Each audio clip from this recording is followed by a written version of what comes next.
This hadith talks about two different focuses in life, two different distinct groups of people. One, Allah subhanahu wa ta'ala describes, are people who make this life their primary concern.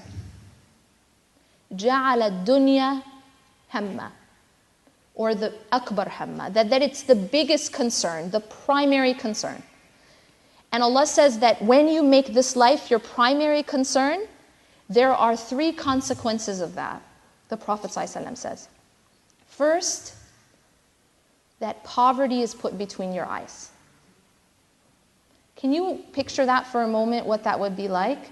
If you walked around with poverty between your eyes, if something is hanging between your eyes, can you ever escape it? You'll always see it. No matter where you go, no matter what you have, you always feel poor. You always see poverty. I don't have enough.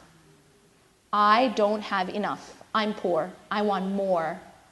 Do we live in a society like that? When you run after dunya, guess what happens? You run after the latest car, the latest phone, the latest laptop, but then soon you want the new model, right?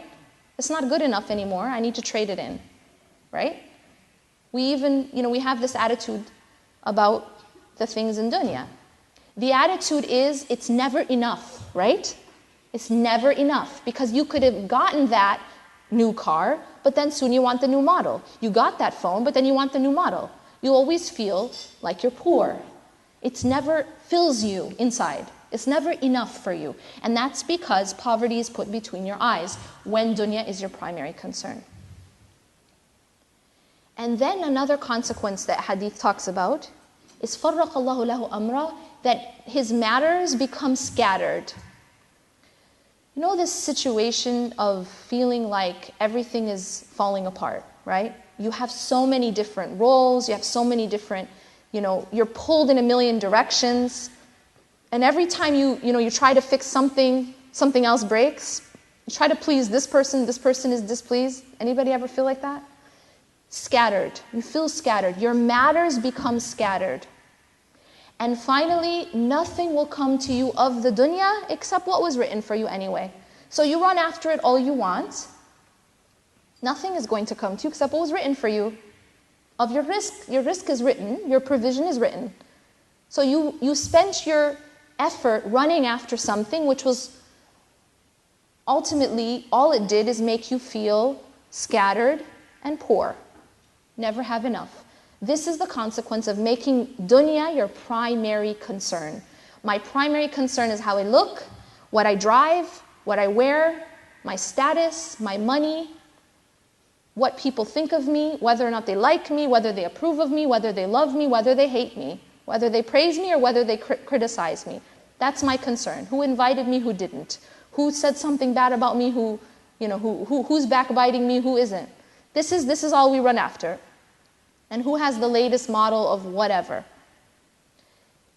Then there's another group of people that the Prophet ﷺ describes, and he says that whoever makes akhirah, hereafter, his primary concern, three consequences.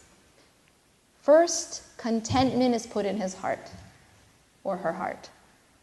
This is a consequence of making the hereafter your primary concern, is you are given contentment. And the one who has contentment is the richest of all people. That is the Jannah of this life. Qana'a, rida, contentment. We ask Allah subhanahu wa ta'ala to bless us with it. And the second consequence is that your matters are joined.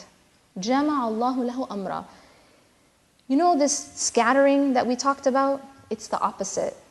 When you make akhirah your primary concern, Allah takes care of your dunya and everything falls into place. When you have the proper focus and that singular point is Allah, that singular point is akhirah, everything else falls into place. Wallahi, it's the truth. But as soon as you move your eyes away from that singular point and you look at other than it, instead of the creator, you look at the creation. Instead of akhirah, you look at dunya. Chaos. Chaos. The more you run after dunya, the more dunya runs away from you. the more you try to put it together and chase it, the more it breaks and scatters. And finally, it is said that the dunya will come to that person even if it hates to, against its will.